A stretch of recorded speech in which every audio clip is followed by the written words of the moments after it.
আবু বকর রে, হিজরতের সময় কাছে গেছে, আমার সঙ্গে আবু বকর তুমি হিজরত করবা।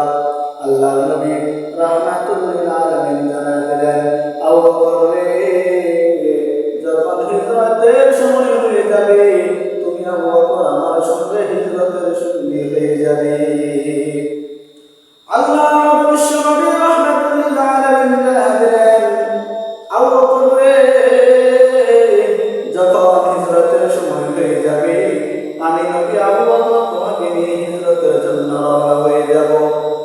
আল্লাহ নবী হযরত আবু বকরকে জানায় দিলেন, যখন হিজরতের সময় হয়ে গেলেন আল্লাহ নবী বিশ্ব নবী রাহমাতুল লিল আলামিন আবু বকরের বাড়িতে চলে গেলেন।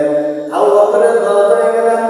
আবু বকরের দরজায় গিয়ে যখন রাহমাতুল লিল আলামিন যখন আল-কোরআন করলেন, শব্দ করলেন, আবু বকরের সঙ্গে সঙ্গে আবু বকরকে যখন আল্লাহ নবী ডাক দিলেন, আবু বকর রে, ডাক দেওয়ার সঙ্গে সঙ্গে আবু বকর দরজা খুলে বের হয়ে গেল।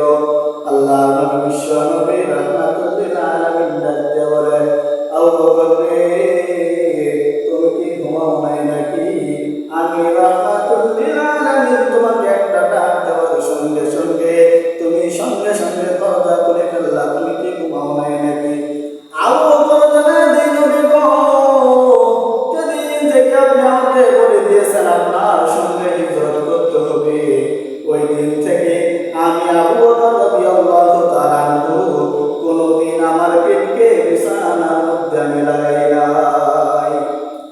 কারণ নবী গো, আমি আবু বকর যদি ঘুমিয়ে যায় আর আপনি যদি আমার দরজার সামনে এসে দাঁড়ায় থাকেন, আর যদি আমার জন্য আপনার কষ্ট হয়, কাল হাসরের ময়দানে আল্লাহ যদি জিজ্ঞেস করে তাহলে আমি কি জবাব দেব? এই ভয়ের কারণে আমি আবু বকর আপনি হিজরতের কথা বলার পর থেকে আজ পর্যন্ত আমি আবু বকর আমার পিঠকে বিছানার মধ্যে লাগাই নাই। বিশ্ব নবীর সঙ্গে হযরত আবু বকর রাদিয়াল্লাহু তাআলা হিজরতের জন্য বের হয়ে যায়। হিজরতের সময় যখন আবু বকরকে সঙ্গে নিয়ে রওনা হয়ে যায়, আবু বকর রাদিয়াল্লাহু তাআলা নিজের সাথে হয়ে গেলেন। সাগরে যখন ঘরে সাগরের মধ্যে গেলেন, ঘরে সাগরে যাওয়ার পরে আল্লাহর নবীর শরীরটা ক্লান্ত হয়ে যায়। আল্লাহর নবী একটু ঘুমাবেন, আবু বকরকে ডাক দিয়ে বলে, আবু বকর রে, আমার তো একটু ঘুমের প্রয়োজন হয়েছে। আবু বকর ডাক দিয়ে বলে, নবী গো, আপনি ঘুমান, আমি জাগ্রত থাকি। আবু বকর রাদিয়াল্লাহু তাআলা আনহু বসে রইলেন। ঘরে শহরের মধ্যে আবু বকর বসে আছে। আল্লাহ নবী আবু বকরের কোলের মধ্যে মাথা রেখে ঘুমায় যায়। আল্লাহ নবী বিশ্ব নবী রাহমাতুল লিল আলামিন যখন আবু বকরের কোলের মধ্যে মাথা রেখে ঘুমায় যায়, আবু বকর রাদিয়াল্লাহু তাআলা আনহু বসে থাকে। আর ঘরে শহরের মধ্যে অনেকগুলো গর্ত ছিল।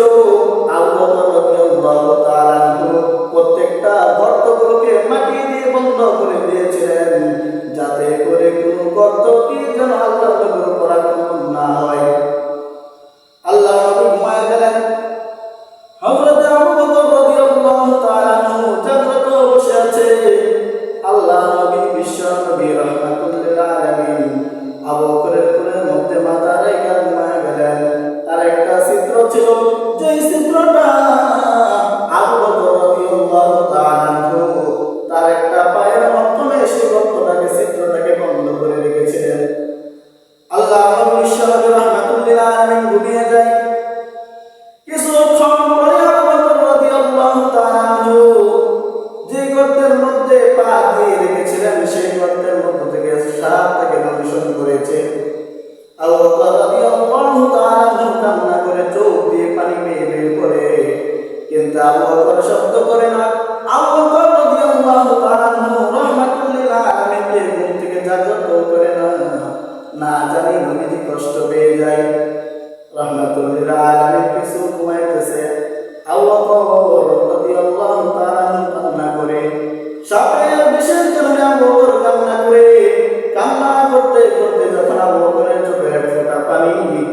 রাহমাতুল লিল আলামিনের চেহারার মধ্যে পড়ার সঙ্গে সঙ্গে রাহমাতুল লিল আলামিন ঘুম থেকে জাগ্রত হয়ে যায়।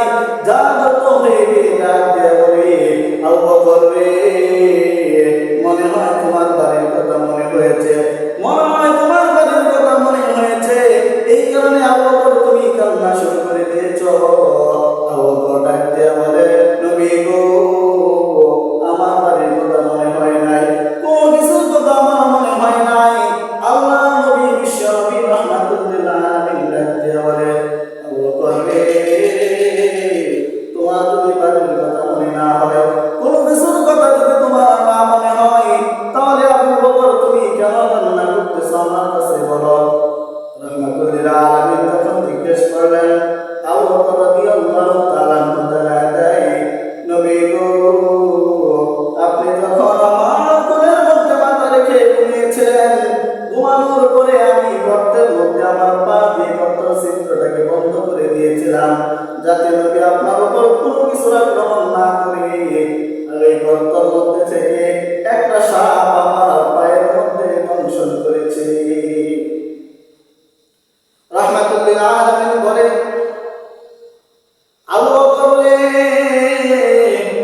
তোমার পায়ের মধ্যে সাপ দংশন করেছে, তুমি আমাকে কেন জাগ্রত করনি? আবু বকর ডাক দিয়া বলে, রাহমাতুল লিল আলামিন আপনাকে যদি ঘুম থেকে জাগ্রত করে তাহলে আপনার ঘুমের ব্যাপার করতে পারে, এই কারণে আমার ভয় হয়, এই কারণে আমি আপনাকে জাগ্রত করি নাই। আল্লাহ নবী বিশ্ব নবী রাহমাতুল লিল আলামিন ডাক দিয়া বলে, আবু বকর রে, কোন জায়গার মধ্যে সাপ দংশন করেছে? আবু বকর বলে, ইয়া রাসূলুল্লাহ, ইয়া হাবিবাল্লাহ, আমার পায়ের এই জায়গার মধ্যে সাপ দংশন করেছে। দেখানোর পরে আল্লাহ নবী বিশ্ব নবী রাহমাতুল লিল আলামিনের মুখ থেকে নিয়ে আবু বকরের সাপের কামড়ের জায়গার মধ্যে লাগানোর সঙ্গে সঙ্গে আল্লাহ রাব্বুল আলামিন আবু বকরের সাপের বিষটাকে আল্লাহ রাব্বুল আলামিন পানি করে দিলেন। মুসলমানের আমাদের ভাইরা আমার, হযরত আবু বকরকে দেওয়ার সঙ্গে সঙ্গে আবু বকরের বিষ যখন ভালো হয়ে যায়, আল্লাহ নবী বিশ্ব নবী রাহমাতুল লিল আলামিন ডাক দিয়া বলে, ওরে গর্তের সাপ, আবু বকরকে কেন দংশন করলি? সাপ ডাক দিয়া বলে, নবী গো, আপনি আমাকে ক্ষমা করবেন, আপনি আমাকে মাফ করে দিবেন, আমি একদিন নয় দুই দিন নয়, নবী একদিন নয় দুই দিন নয়, অর্থাৎ 1000 বছর হয়ে গেল আমি সাপের গর্তের মধ্যে গালে সাপের মধ্যে অপেক্ষা করতেছি। নবী গো, আপনি দিক দিয়ে যাবেন, যাওয়ার সময় হেরার মধ্যে আপনি আরাম থাকবেন, আর আমি সাপ একদিন নয় দুই দিন নয় 1000 বছর ধরে অপেক্ষা করতেছি। নবী, আপনি দিক দিয়ে যাবেন আর গালে শহরের মধ্যে আসবেন, আসার পরে আমি সাপ আপনার নুরানি